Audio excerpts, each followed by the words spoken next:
এক ভাই প্রশ্ন করেছেন মোহতারাম, কোন এক আলেম বলেছে আয়নাগর বলতে কিছু নেই, এ সম্পর্কে আপনার মতামত কি? এত আয়নাঘর কই ছিল?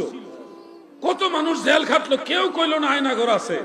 আমিও তো জেলে গেছিলাম, আয়নাঘর আছে এই খবর তো জানতাম না। হক কথা যে বলতে পারে না, সেই বলতে পারে যে আয়নাগর বলতে কিছু নেই। গোটা পৃথিবীর মানুষ আয়নাগর জানলো, আয়নাগর দেখলো, আর আমাদের কিছু মানুষের চোখে আয়নাগর নাকি পড়ে না। কি ধরনের আমরা আলেম হলাম? সেই লোকেই তো বলতে পারে আয়নাগর বলতে কিছু নেই, যার ভিতরে দিনের অনুভূতি নেই।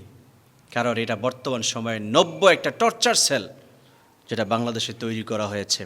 এই সেল সম্পর্কে পৃথিবীর কোনো মানুষের, আমাদের বাংলাদেশে কারো ধারণা ছিল না। এই সেলের ভিতরে ঢুকাইয়া কত নামি দামি মানুষকে অত্যাচার করা হয়েছে, জুলুম করা হয়েছে, নির্যাতন করা হয়েছে। যাদেরকে সেখানে বন্দি করে রাখা হয়েছিল তারা সরাসরি সেখানে গিয়ে দেখিয়েছেন, স্বীকৃতি দিয়েছেন, গোটা পৃথিবীর মিডিয়া দেখলো।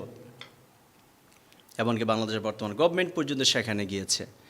আপনার আবদুল্লাহ আজমি এবং আরমান সহকারে যাদেরকে সেখানে রাখা হয়েছিল, তারা নিজেরা সেখানে গিয়ে বলেছেন আয়নাগরে কী চিত্র, সচিত্র প্রতিবেদন আমরা দেখেছি। সেখানকার ইলেকট্রিক শর্ট দেওয়া হতো যে চেয়ারে বসে, যেখানে পিছনে পিসমরা দিয়ে ওয়ালের সাথে হেলান দিয়ে রাখা হতো, যেখানে লোকদেরকে নামাজ পড়তে দেওয়া হতো, নামাজের সময় হলে তাদেরকে বলা হতো নামাজের সময় হয়নি, অন্ধকার ঘরের ভিতরে রাখা হতো।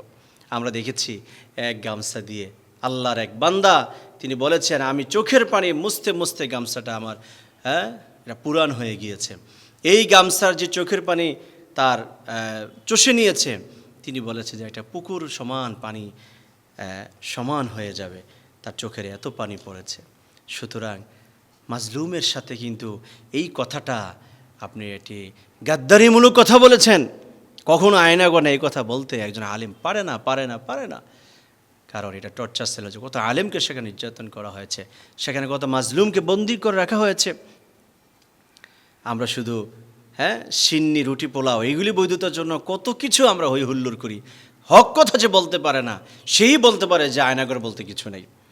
যে আলেমের জবান দিয়ে হক কথা আসে না, সঠিক কথা আসে না, ইকামতে দিনের কথা আসে না, আল্লাহর কোরআন আল্লাহর জমিনে প্রতিষ্ঠিত হোক, এই কথা যার মুখ দিয়ে আসবে না, সেই এই কথা বলতে পারে যে আয়নাগর বলতে কিছু নেই।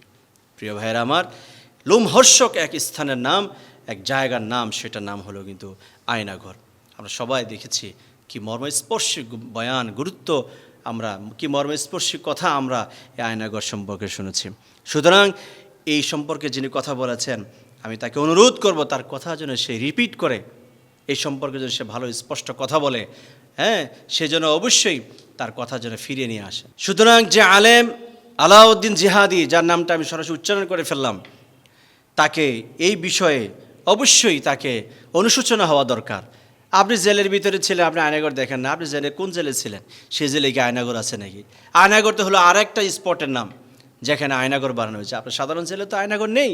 আর আপনি এমন করে হক কথাও বলেন না যার জন্য আপনি জেলে গেছেন আপনাকে আয়নাগরে নেওয়া হবে। আপনি যেই বিষয়ে বক্তব্য দেওয়ার কারণে জেলে গিয়েছেন, এটা তো হক কথা নয়।